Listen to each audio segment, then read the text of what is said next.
Eh, yung brief mo naiwan doon sa kama niya. Hindi yun sa akin. Kasi yung brief ko, butas-butas. Oo nga. Butas-butas nga daw yung brief na naiwan doon. Akin nga yun. Pero, hindi ko siya inaraw-araw. Itinatanggi mo pa? Nakitang-kita ka sa CCTV na inaraw-araw mo?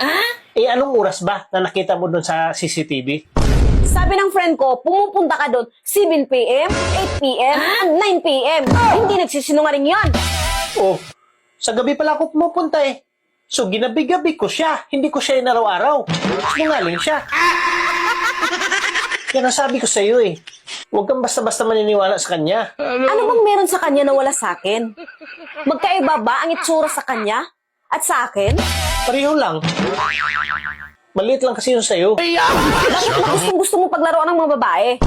Eh, di ba ikaw naman nagturo sa akin yan? Sabi mo pa nga, laruin mo muna bago tuplok.